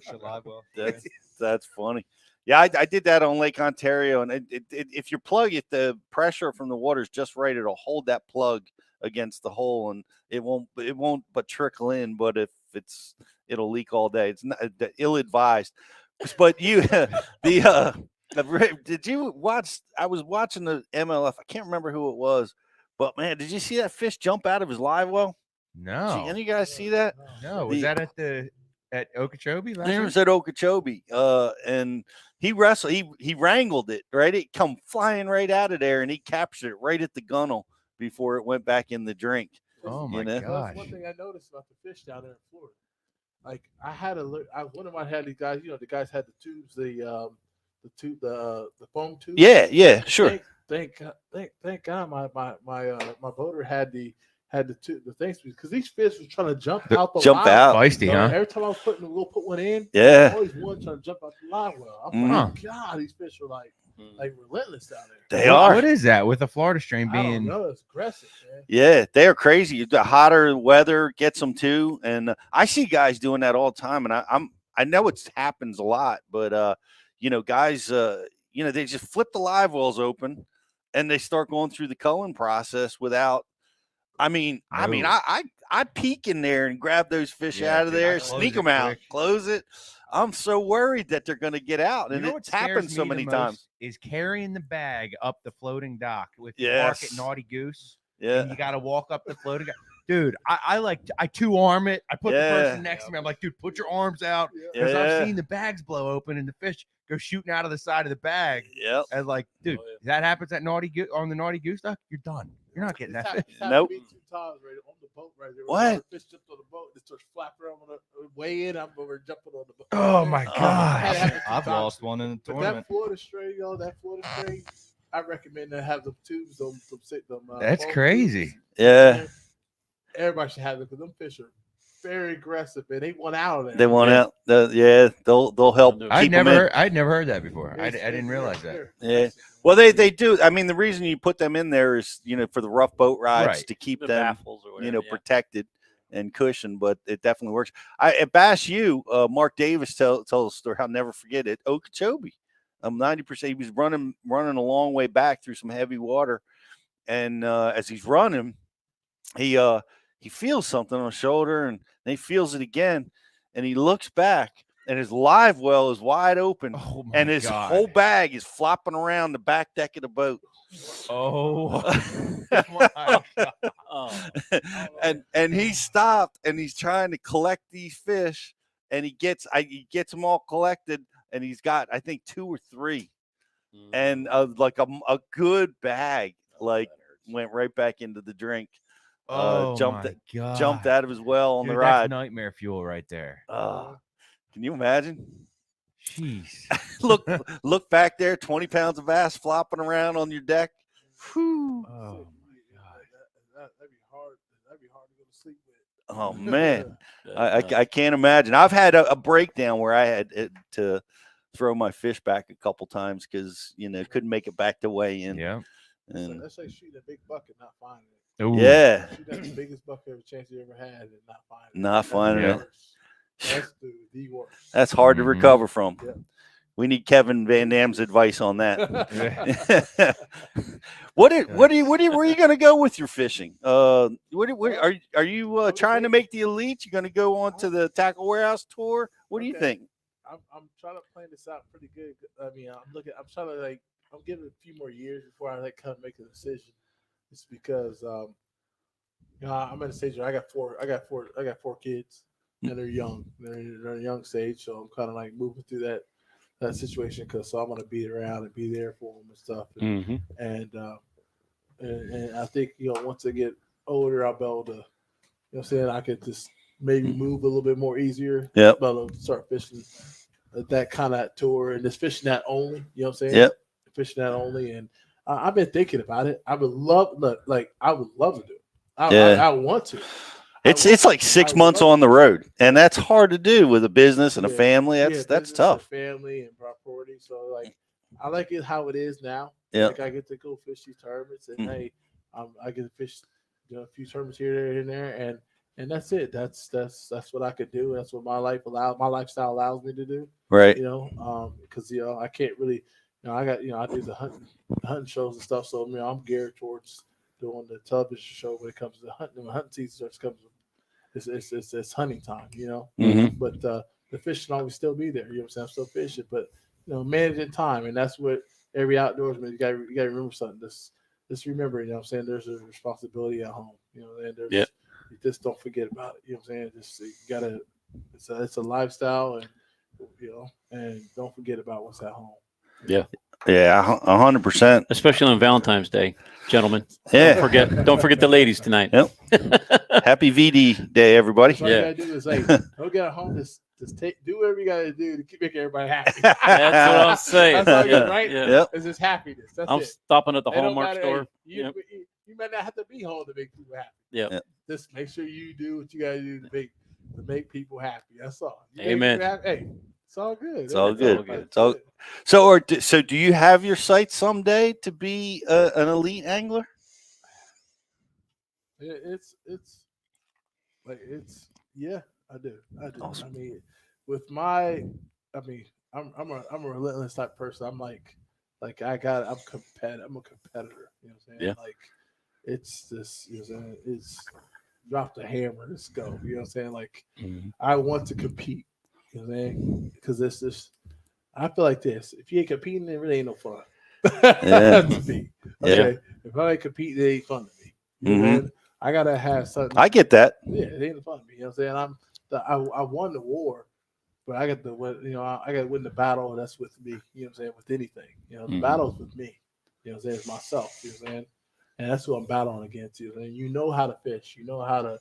But the battles is what you're gonna do and how you're gonna keep your composure and go out there and perform, and you know what I'm saying, and be a competitor. I love it. A lot of people just everybody digests the sport the way they like it. Some people just like to go fish. They like the peace and I like that too. But man, there's nothing like a tournament to get your mind at level 10. Like it just brings you there like nothing I've ever seen. I tell people it's I really don't even like. I'll be true for you. I don't like fishing unless it's a tournament. I want to compete. Yeah. I want to compete. You know what I'm saying? Yeah. I wish I didn't have to go out there and practice. I could just compete, but no, you got to practice if you're gonna be good at this game, Mm-hmm. you have to practice. You know? Yep. And it's time. Learn to love practice. Yeah. And that's one thing I did in football, man. Like in football, I tell people this, like people really didn't know that, but I loved practice when I was in football. Some people dreaded it, some people didn't like it. Mm-hmm. But I love practice when it came to football because I made fun. I had fun out there. Yeah. I went out there and I got after it. I played. I was in practice like I was playing in the game. Right. I was playing in practice. I was playing the games. Just I was having fun. You know what I'm saying? Yeah. I'm not gonna sit here and stand on the sideline and only get 2.5 seconds to go out there and do what I gotta do and come back off the field. You know what I'm saying? Nah. Mm-hmm. I'm gonna have fun out here, man. I ain't gonna stand around just like feel sorry for myself. Yeah. Well, practice is key, and what you do with practice is what you're going to do in the tournament. And I see you looking at me, Justin. You got some stuff? Yep. So a big question here is, Trent, is there a specific technique that you want to get better at? Good question. What do you got to improve? Where's your weakness? But this is my weakness. It's stubbornness. Mm. Okay, that's my weakness. I think some people might have it. Some people don't. I agree. You know what I'm saying? I got that one bad. My weakness is picking. You know what I'm saying? Picking up when I've been pop them on a. You know what I'm saying? I've been catching up with a crankbait or chatterbait. Is when it's time to pick up a worm. It's time to pick up a worm. I got to pick a worm up quicker. Mm-hmm. Yep. I don't. That's what I got to work on. I get stubborn at times. Notice when the change happens, right? Yes, the change. You know what I'm saying? Yeah. And I got to work on that. Yeah. Well, that's something that everybody needs to always improve on. And man, you like cranking. You're catching them on a crankbait, and that bite goes away. It's hard. It's the hardest thing in the world to put that down. Because sometimes that's when the battle becomes in your mind, and you're like, I'm not where the fish are. You just keep throwing that crankbait. You're like, I'm not where the fish are, or you got a spinner bait or whatever you throw it. Mm-hmm. And you keep telling yourself, like, I guess I ain't where the fish are. So you just keep. That's where you just, you know, say you keep moving, and all you had to do is just pick up a Cinco. Yeah. And it changes everything. And the opposite is true too. And I saw this at Okeechobee watching a little bit of the MLF because the bite that dominated down there turned out to be a chatterbait swim bait or a swim jig bite, and guys that had done real well were slow fishing early in the tournament, and then as the tournament progressed, I guess the bite changed and it went from slow to more power fishing. Yep. To dominate that tournament, and you saw the guys that were dominating with the slow techniques that didn't adjust. You watched them fall down the leaderboard. Yeah. And the guys that that made that adjustment to the moving baits, they wound up stepping up and Did you winning see that the thing. guy who won on live? Did you see that area he was fishing, Pete? Yeah. It was such a beautiful, like the way that area set up, like it's like textbook, everything you want for, like, fish coming in to spawn. Yeah. Good little hard edge for them to stop on that he was fishing through. It was amazing. And he's catching them on a chatterbait. So it's, the fish that are starting to move, starting to get going, coming into an area. And he did exactly what you talk about all the time, fishing the developing area, the developing pattern. He was catching all those giants as they were moving into his areas on just freaking winding on them. That's like dream come true type of stuff right there. Especially for you, right? Yeah, right. Yeah, like I said, I was out there 2 weeks ago fishing the Toyota Series down there. Mm-hmm. And I'll tell you this, guys, the bite was very, very, very slow. It was the slowest bite ever. I mean, you just sit there and wait and don't even move it. I mean, it's sticking all day. And it wasn't, and you correct me if I'm wrong, because it was because I'm guessing that the fish were spawning. They were making it wasn't a cold front that made them do that. It was the spawn that made them weird. And they were moving up. So you can see how they're moving up. And every day I just have to be at the same time when I'm down there. They were moving up. You can see the transition. And then it was one thing I tell you this, when I was down there on the lakes, all the lakes, when I noticed that, just only like, well, they could pop up, they were already spawning. The other lakes, they were still behind. Mm-hmm. They did. It was just beginning. Right. Man. But it was on fire up there. But these other lakes, like Griffin was the next lake that was turning hot. and then you have Beauclair, and then you can see all the rest of them they were just you know what I'm saying? They were coming up to spawn. Yep, they come at different times. Yes. The lakes are a little bit different. We're talking about the Harris chain. Lake Apopka is what is the lake that just exploding. You could tell that they're just moving up a different time. You know what I'm saying? That spawn. Yeah. So I think what's going on right now, watching the major leagues right now, watching the major leagues, and I think when those elites come in there in 2 days, I think what's going to happen is I think this is going to be kind of a long spawn. It's going to be a little long. It's going to last a little bit longer because this cold weather keeps making these fish go back and forth, go back. It's going to keep, you know what I'm saying, because of the weather, and it's going to be a long spawn. You're going to see fish spawn longer than not longer than normal. Yeah. Well, it's in Florida. It's unfair down there. Like we get spawning for about 10 minutes in our part of the country. You know, it's like it happens and it's done. It's maybe 3 weeks. You know, and their spawn cycles through 4 months. You know, this guy's out of that southern region of the United States. Yeah. They're catching fish spawning in January. Yep. Yeah. December. Yeah. So it's crazy. Yeah. Yep. Well, and then the fronts come through, and they had a little bit of a cold front. I saw all the guys that are competing now, the MLF guys. Where are they? They're at Toho right now, I think. Yeah, Harris chain. Are they at Harris chain? Yeah, I think they're on the Kissimmee chain. Oh, I think so. Kissimmee chain. Yeah, and they have monster winds, and saw B Height.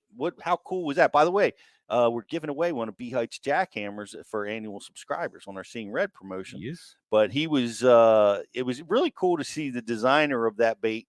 He's such a talented angler with it, but he was jacking them pretty hard on edges on the Kissimmee chain down there. But they had the wind, they had the mini cold front. I think things are going to stabilize here later in the week for the elite tournament. So we'll expect to see them blast them down there. Yep. But we'll be there, or I'll be there. Guys. by. If anybody you're in the Okeechobee area, anywhere South Florida, you live in the Everglades, Miami, Cuba, whatever, come on over. We'll be at the Okeechobee event. Come say what's up. I'll be at the booth. Sign up for a Bass Shoe subscription or 200 of them. Look at you! What a charmed life you're living, Riz. You go from Mexico right back down into Florida. Your tan isn't even settled out yet. And you're already back getting more. Yeah, it'll be my 9th plane ride of the year to go to Okeechobee this year. Okay. Or no. Yeah. No, my 9th and 10th plane rides for the year. Well, for Okeechobee. So yeah. After we traveling all over. Yeah, it's good that you're traveling, and we appreciate what you do for Bass. You go check them out. We fished during the ice storm in Texas. We had 2 days planned to go out there and try to catch a share lunker. Yep. Of 13 pounds or better, and it just iced us all up. We couldn't even get boats to the launch ramp. That Mother Nature. Yeah. Us again. Did you see that new share lunker this morning? 17 pounds. 17. No, Scott, I didn't. Oh, I didn't. 17-pound share lunker was caught. O.H. Ivy. Oh, another O.H. Ivy monster. 17-pounder. They have of the share lunkers in there. I think all but one are O.H. Ivy fish, and that's a 13-pounder or better. And I think they've got maybe 10 of them now, something like that. Eight or 10 of them now. Wow. Real estate on that lake just went through the roof. Yeah. Crazy. The bass fishermen are taking over. Yeah, totally. They're definitely taking over. Give a shout out to the folks at the Texas Freshwater Fishery Center down there running the share lunker program. You guys are doing an amazing program. You know about that program? No, I don't. I've heard about it. I've heard about it. They collect fish over 13 pounds and they spawn them with other share lunkers, males that are all just these big giant fish and this big giant gene pool, and then they restock them throughout the state. You know, these do every state like that. Amen. Right? I wish they did. Wiser words have never been spoken. You can get volunteers to do it. I know plenty of people who volunteer. Yeah. Well, I think one of the things that I think separates them too is their funding. They had tremendous support from Bass Pro Shops and Toyota and all the other partners with Texas that allow them to do things that probably a lot of other states would love to do. But but it's beautiful facility down there, and we'll be back there again with another Bash University event coming up in January. Make sure you guys come by and see us. And it was great seeing all you guys that were down there this year in Texas. Next year we're leaving you in charge of the weather, because we did a terrible job with it this year. But that's a good time to catch those big ones, though, is in that cold. That's when all those giants come in. That's what they say. You just got to be able to take the cover off your boat and it not be frozen solid. That's what we were dealing with. Texas could be like that. I've been out there. We've been out there, coming out there with shorts on and 65, 75 degree weather. Yeah. 3 days later, it's 15 degrees. Yep. Yeah. Just like that. Yep.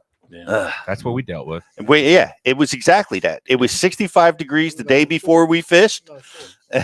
Yep. And 30 degrees when we wanted to fish, and then it was 60 degrees when we left. So, that's just, that happens sometimes. Good time, though. Yeah, it's good time. But what we were having some fun talking about the audacity of some anglers that you were fishing around that wanted to come in on you and pick some fights. I mean, have people lost their minds? I mean, I believe you'd probably be the worst guy to tangle with, I'll be very confident about that. I was like, man, I'm scared for you. 'Cause I'm scared of myself. Yeah. Don't make me lose control. The only problem with you, I don't know when to stop. Man, that's awesome. It depends on who you are. I know what they're trying to do. Thank God I knew what they were trying to do. Yeah. Like, I'm the wrong guy. Yeah, because they were like saying, like, you're new, and you think they were like trying to intimidate the new guy. They were trying to intimidate me, but I was like, wrong guy. I am the intimidator. Yeah. There you go. Yeah, it's hard to do when you fish like we, in the areas like even on the Great Lakes or Florida where they're at now. It's like everybody's fishing around everybody else. So what happens is the reason why it's like that, because we fish, area, like we fish the Chesapeake here, we fish these small ponds, and you don't have to say excuse me to come right from it. It's like that's just the way fishing is. Like, we just do it. We just do it, right? So when you go to these tournaments, and I get these tournaments, and one thing I there's some techniques I do when I've been taught to do and stuff when I go into like a grass pads, some pads or something. And I come in there and I push that boat in. I shove that boat right in the middle of it. Of a mat. And some people don't do that because they ain't from here. They don't know that type of style. And I turn that key off and I that sucker just coast right into the middle of it. You know what I'm saying? As far as deep I can get in there. Oh yeah. And I catch them. And then some people get mad or like, but. I'm like, hey, we're different here. We're aggressive. Like I'm Chesapeake. I'm a bay fisher. I'm aggressive. Yeah. It's like love that mentality. I'm aggressive. That's awesome. So it's fortunate things didn't. So they didn't come to blows. No. I kind of like, hey, like man, like like I'm already. I know I'm in the right. So like I said, it's just they try. They try. It's part of it. It's all part of it, It's all part of the game. It's just what it is. It's all part of it. Just trying to psych you out. It is. Yeah. There's intimidation. There's you want to try to, declare your area, protect your area, and it's so difficult to do. Do what you gotta do. Yeah. Make sure it's legal. Yeah. Make sure you ain't out of line, out of pocket. You know what I'm saying? It just, you can protect your area, but just make sure you're not, make sure it's just safe. Make sure it's safe. And it'll go no further than that. Yeah, well, I'll make sure I talk to you before I come in. We're having a conversation first. Yeah. That's awesome. I might say some stuff, but I don't mean it. But I might say some stuff that'll get you running. I got to see this now with the game face on. We have to test the perimeters, Riz. Now the bay. I'll probably never say that to nobody. It's different with the bay. Like, it's like I ain't never had to say nothing about the bay. Yeah. At all. You know what I'm saying? It's just a different way of fishing there. It's aggressive fishing. You have to, is the way it is. Yeah. Yeah, we're all looking at each other and when they're in the grass. And everybody knows where the fish are. There's only one area. Yeah. Hey, let me in. Yeah. Yeah, that's Don't come in on plane. Yeah. Sit down next to me. No, that was just because I was in pads. I was trying to stuff myself in there because I wasn't going to get it. Trolling motor get to where I was going into with the Potomac. Yeah. I couldn't get in there with trolling motor, so I was just coasting there, trying to key off. The boat coast right into the middle of the mat. Yeah. Shoved me in there. Boom. Just stopped me right in the middle of the mat, and I'm right in the middle of it, and I was punching. Yeah. That is good. Love that stuff. Seeing a lot of punching this week down in Florida, down at the MLF, and I guess we're going to see it here at the Elites. Maybe it's going to be a sight fishing derb. Who you got in the tournament, Pete? Who's your pick for the Elite tournament down there? Yep. Chat wants to know. Man, the chat. You know what? I'm picking a warm front, and this is kind of a pick that's going to be off the radar because Mike hates Florida. I'm picking Mike to have a good. I think this is the year that he's put more prep in than I've seen him in a long, long time. And Okeechobee does not fish like normal Florida waterways. I'm picking Mike to have a good week this week. You know? Okay. Who's your pick? My pick? Man, I'm going with the guy we just had in the classroom this year. We had him at Alabama. Who do you think I'm picking, Pete? We had him in Bama. Man, He's got to be up there with one of the hottest anglers coming into it right now. Everybody that are you a young guy or a veteran? Middle of the road. He's been at it for a while. I don't know. Who's your pick? Lester. Brandon Lester. Yeah. That dude's been on a ripper. He's won in Florida. He at that kind of fishing down there suits well for him, and he gave us a punching seminar. And I think he's got a good shot at getting himself another blue trophy. So we'll see. Get it done, Brandon. But I love your pick with Mike too. If you didn't say Mike, I was actually gonna say Mike, because we know how insanely talented that he is, and we also know how competitive he is, and he don't like not doing good. So expect a different Mike out there on tour this year. So I'm pulling for him. Can't wait to see it. I'm excited for the Elites to get rolling. And you guys got picks? I gotta go with Jonathan Kelly. That's a okay. Yeah. I like it. Jonathan Kelly. I like but I'm a home team guy, so it's not automatic with me. Everybody knows I can tell. I'm home team. So. JT Jonathan Kelly's a good pick. He actually Jonathan top 30 last year in the first event of the year on the St. John's. So he's got some Florida mojo. He's caught him down in Florida before. So I like that pick. Well, I'm a home team guy, so it's automatic. You know, when I ask my pick, you already know my pick. I gotta stay with the team. You know what I'm saying? I like it. What's the board picking, Justin? So we got some Lee Livesey. We got Chris Johnson. Ooh, that's a good pick. He's a Florida hammer.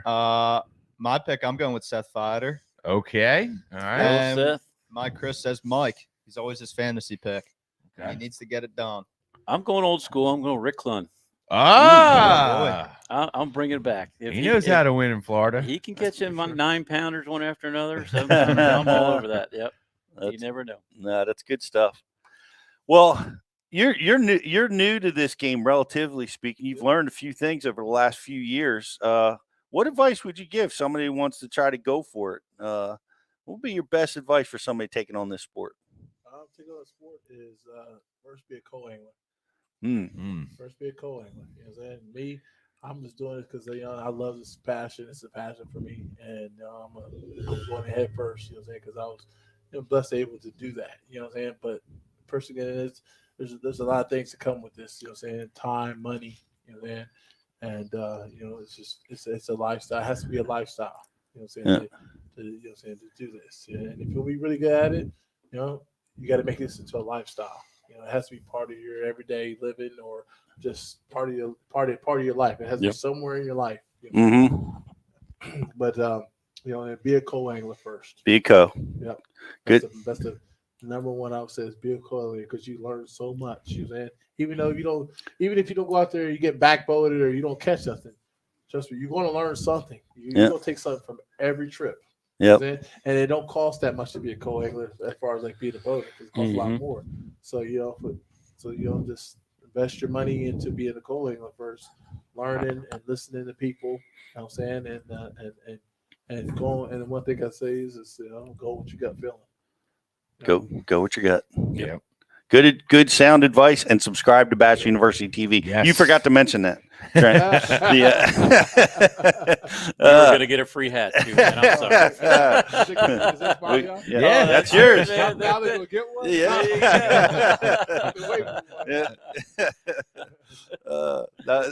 I love the Marshall program too, and I think it's almost as probably more valuable than a co, because you're watching guys and watching them go through the good times and the bad, overcoming obstacles.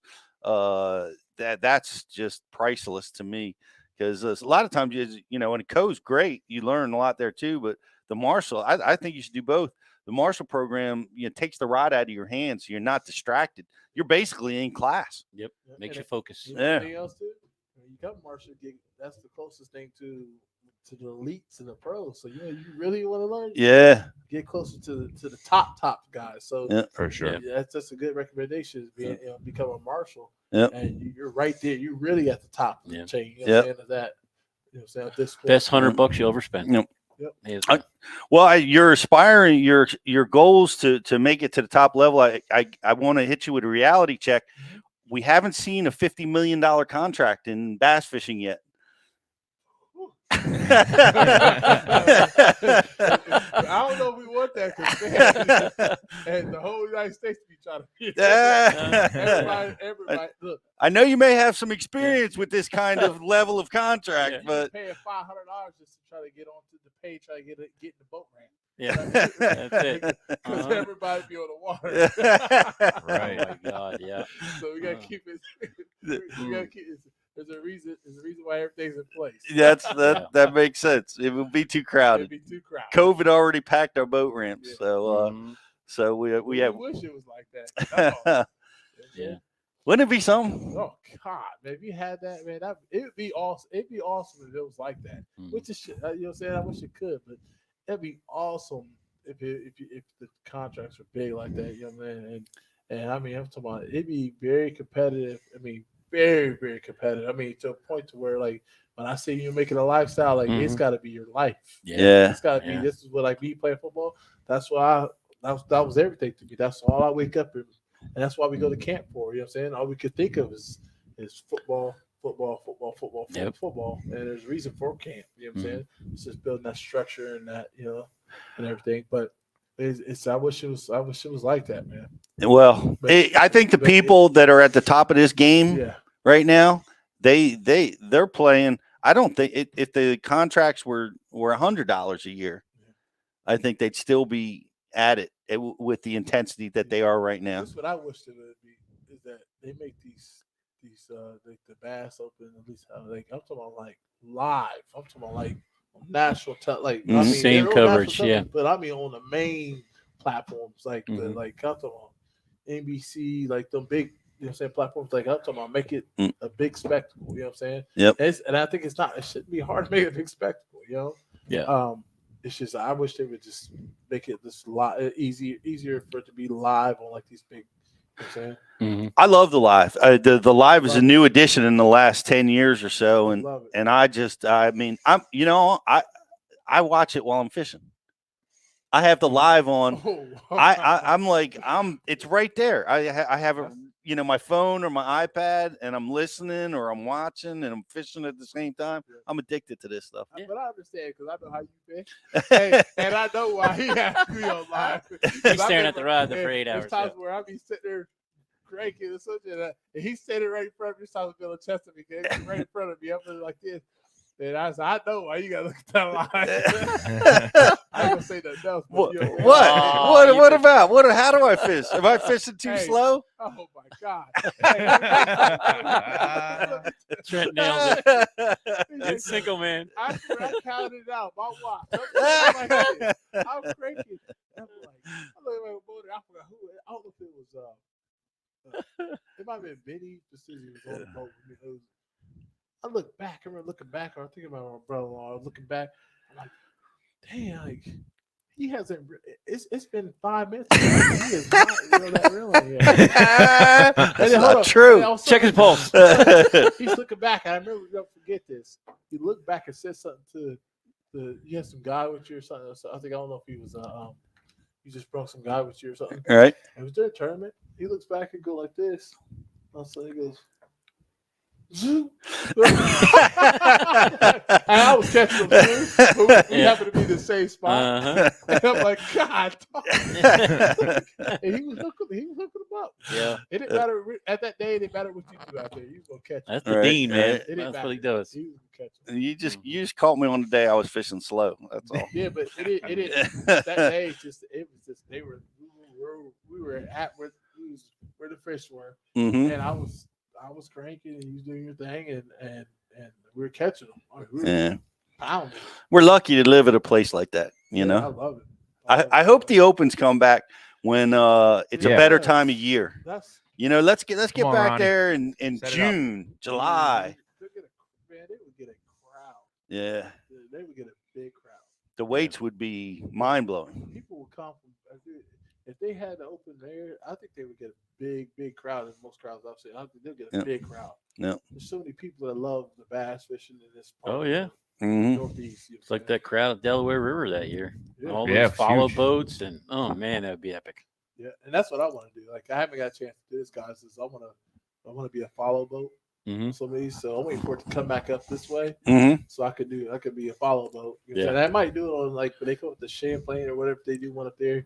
I might just do a follow boat just to do it because Yeah. I just want to do it just to do it. Yep. Well, I did it with I followed Mike and I did some work on the Chesapeake, but I was with Bassmasters. We were following Mike when he won On the Delaware. On the Delaware. Yeah. Mm. And How did you manage to keep up with him? Yeah. I They're both in bass cats. it's not possible. Yeah. The first thing you got to decide to do is not try to keep up with him Mhm. and anticipate where he's going. Right. You know, it's like, you know, because, you know, we know the key areas or the key spots. And, right. you know, I'm like, well, did he go upriver or downriver? Okay, well, and because what would happen was when Mike was like, he'd be up a creek, like he'd be up Woodbury Creek, and there'd be 50 boats packed in behind him. And then Mike he'd take off. I mean, it was crazy with boat wakes, and you're trying to fight. It's a hazard. I'm telling you, it was a freaking hazard. I know someone else is like that too. Oh. Guilty. He Yeah. looked over. He guilty. Here comes the other juice. Yep. Oh, it's I coming. mean, you. I'm like, oh, where's he going? Oh. He know where the fish are. I just take my time. And the other part is you got GPS tracking now, so it's super easy. So you don't really want to get into the wake of a guy running to try to win the tournament. You just want to take your time. I've seen like do that. Yeah. And pull up. Boom. I mean, Yeah. just pull right. Look up. Boom. Hit Yeah. it, Yeah. Nope. Gone. I was at the 13 Classic. Kevin down on Grand Lake, Van Dam, just as you know, being we were talking about him earlier. I've never seen a flotilla of boats like I saw following him, and we happened to be in the same creek fishing, and you know, it was just amazing. I mean, it looked like it was a marina. You know, you pull up in the creek and you're looking at where you want to go, and it was just boats from wall to wall, but of all different, looked like Jaws, you know, where they had new boats, little boats, big boats, pontoon boats. Everybody was following her, and those flotillas are something else. But it'll be going on this week, guys. It'll definitely be going on this week. I want to give away some prizes, guys. Cool. Last chance to like and share over on social. If you haven't done that yet, like and share the feed. As well as we're going to have a trivia contest based on something that we talked about. Are you ready to go with our trivia question, Riz? I am, yeah. Awesome. Guys, like Pete said, last chance to like and share the feed over on Facebook. Enter in to win some Waterwood custom crankbaits. They're awesome. Like and share the feed for that. And without any further ado, our grand prize trivia question is going to be, What lake did Pete share the boat with Kevin Van Dam when Kevin lost the biggest fish of his life, and it may or may not have been Pete's fault? What lake did Pete share the boat with Kevin Van Dam? Sorry, Kev. I really tried. I tried so hard. Did you get the next fish though? That's what. How scared were you on the very next fish? Well, we were flipping 4-pounders most of the time. If unless it was over 4 pounds, I mean, I don't think he needed me the rest of that day. I can't remember. All right. My gosh, that fish was big. Really nervous on the second one. Yeah. Yeah, that was well. Like I said, there was nothing I did wrong. At least, well, Kevin may have a different take on the story. He might have been like Pete got in the way. He was blocking me. I couldn't see what I was. I don't know what his story. Kevin, is. we'd like you to dial on the show. What year was it? It was 1894. Yeah, you know, it was. They had just invented electric. It was back in the 1900s. It was 96. 95, 96. Well, I don't think he held it against you. He's worked with us a few times. Yeah, I've told him that story on the show. We relived it together, and he remembers it vividly. That fish getting lost, and he gave me the courtesy of not blaming me on the air. So that was really cool. That is a nice guy, stand-up guy. Well, we got a winner. It didn't take long. Who won? I thought maybe that one would take a little longer. Go ahead, Justin. All right, Dan Allen. Got it. Lake Eufaula. Dan Allen, Lake Eufaula. Yes. Yeah. That was the original ledge bite. I remember that was like nobody talked about ledges, and we get down there and it was all about fishing ledges. Post spawn. The fish spawn, and I mean they do not stop anywhere. They go right out to the main river ledge or secondary ledges, and of course now it's that's the way everybody fishes these days. But back then, mapping was weak. GPS didn't exist. And we were triangulating out a mile off the shore, trying to find a little stump row, and it's crazy stuff. But shout out to KVD. Good luck this year. We're going to be watching and pulling for you as you enter your last year out on tour. I know you're not done with fishing. I'm sure there's going to be a lot that you do, and just amazing angler. Congratulations on a great career. We got a like and share. Yes, we do. Matthew Keeble. Congratulations, Matthew Keeble. Congrats, Matt. Thanks for tuning in, watching the show. And guys, if you're listening on iTunes down the road, be sure to leave us a review. It helps us let us know what you think about the show. We appreciate you watching or listening down the road. And remember, the code BULive30 is always available. If you're listening in the podcast form, you can use that code, get 30 days free to the program. And guys, that kind of stuff helps us. If we want to keep this show going, you need to support the people that support us, like our sponsors, and then also, use those codes to let us know that you're listening. So BULive30, get your 30 days to Bass U TV. Rich, thanks for that. Just a program note on the newsletter, we put out the podcast and Podbean links. So if you've never been on there, go sign up, get our downloads, watch our live shows. Excellent. It's all available there, guys, as well as over on BassU.tv. So thank you for watching. We're going to be back next week with another edition of Bass U Live. Thank you, Mr. Cole, for visiting with us today. Pete, we're going to roll out to a KVD video. By the way. Excellent. The myth, the legend. Yes, a lot of great stuff over there on Bass U TV. Good luck this season, Trent. Check out Blitz Outdoors. Thank you, Justin, Riz, and Scott. Thank you guys for all being here. We'll see you next week. Good times. It's really great that Mike and Pete have brought the Bass University back, because it is different than a sports show seminar or anything else. We can, first off, we're talking to like-minded people. I'm a bass head. Obviously, you're here. You've spent the money to do it. Everybody here is a bass head. And we speak a different language. And it's a lot of fun for me to be around like-minded people. Today, we're going to talk about, again, my whole cranking system. And it really is a lot of it's equipment, it's electronics and things like that. So we're gonna focus on that, and then we're gonna talk more about some of the specifics of what you actually do kind of out there on the water, some of the little tricks that you can do to trigger more bass, things like that. So let's start. So first off, a lot of people, and I don't want this to sound you to think, and I get it all the time. I love social media and I hate it. People are like, you do your blog, and it's like, oh, there's Kevin pimping another Strike King this, or pimping this, or trying to push this off. Believe me, when I tell you about my system or why I use, the rod that I use or reel or line or the hooks or the baits, it's because I believe it's the best there is, and it makes a difference in the technique. And if you're not a proficient crankbait fisherman, the most important thing you can do is get yourself some good equipment, because it makes a night and day difference. And I didn't really realize this until a couple of years ago when I loaned a couple rods to my roommates of my cranking rods. We were at a tournament at Kentucky Lake, and they were having a hard time saying, man, I can't maybe get that 6XD down to 18 feet. I'm having a hard time feeling the bottom. And I gave them a rod, and they're like, I'm struggling with this. And I thought, well, shoot, it's easy for me. I'm hitting the bottom in 22, 23 with my setup, and I can feel everything. I know right when that bait's on the bottom what it's doing, and it's easy. And then I actually picked up my rod with their reel, and I'm like, oh my God, no wonder you're having a problem. So little things make a big difference in bass fishing, and in crankbaits, it's no different. It's really important to be brand loyal, because across the board, in the Quantum line, we build the handles to balance similarly. The reels are going to cast pretty similarly. You're going to be a better angler if you don't have a hodgepodge of different brands of equipment in your mix. So if you got something that you really like, hopefully they offer something somewhat similar. This is probably the most copied crankbait rod in the market right now. There's some other stuff out there. I've seen some stuff that, I think mine's the best, obviously. It's the way you have to believe. But I'm sure there's some other good stuff out there. I don't fish with anything else. This is what I've used. I've won a lot of money with this setup. And so the third piece of that puzzle with the reel is the line. So for cranking, I fish exclusively with fluorocarbon. I use Bass Pro's XPS fluorocarbon.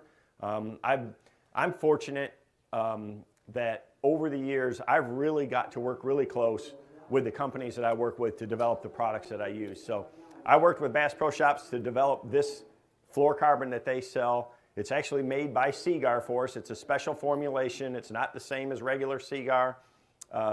It's lower in stretch. It's very abrasion resistant. And my favorite cranking line when I'm trying to get baits deep is I use 12 most of the time. The difference between 10 and 12 in depth, I want my setup on my 6XD to be diving to like 16 foot. So it's just going to get a little deeper than what the bottom is. And that's how, as I'm fishing that bait, or especially if I'm burning that bait, it's going to have its best triggering action. So it'd be very easy to say, hey, I got to hit the bottom. Well, why throw anything but a 10XD? I can hit the bottom from everything from 0 to 25 foot. Well, you throw a 10XD in 3 foot of water, and it's not going to have near as good a wiggle as it is as if you're throwing it in 22 foot with 14-pound line where it's just getting down to that zone. So do you understand what I'm saying? You want to have your setup, whether it's your rod positioning, the line size that you're using, so that if I'm fishing a 10-foot ledge, I've got a bait that's going to run 10 and a half or 11 foot deep. That's why I got all these cranking rods on the deck with different sizes of line and different baits, so that I can get that perfect scenario for that setup. It's very important to me, okay? Go ahead. We have baits in the line that allow you to get to those depths. And again, I don't carry anything but a Strike King deep diving crankbait. I don't have to have anything else. There's plenty other good baits out there. I've seen guys be successful with other ones. I know our baits. I know what they do with different sizes of line. That's why I use them. If you've got something else that you like, man, I can tell you in a lot of situations, it's just about getting the bait to the right spot. Location is a lot more important than that. But Strike King baits are really good. They have the right actions in that zone, and I know the line really well. And I fish them, all seasons of the year and in all different depth zones. So I know exactly what I can do with a Series 5. I've won as much money with a Strike King Series 5, which is a 10-foot bait, is any lure that we make. It's a tremendous bait for that zone. Just by varying my line size, I can make it an unbelievable bait in 7 foot of water, and I can make it a bait that works as deep as 12. But if I want to go to a little deeper zone, that's why we got the 5XD. We got a 6XD, we got a Series 6, we got an 8XD, we got a 10XD. So for any depth zone, I can get that bait that's going to have that depth, that depth range with whatever size line that I have to get the maximum performance at that zone. Here it is. Especially the river fish, they're always active. The river one, the ones in the river, always active. When it's time to eat, they're eating. Man. Yep. I think it's just crazy how they just show up. Like come April, all of a sudden they're everywhere. Yeah. Where we're like we're all battling for 5 bucks a day. Huh? We've been live. And the Kevin Van Dam. Hey guys, yeah, the KVD clip quit rolling. So that was a little bit of after. That was a little after.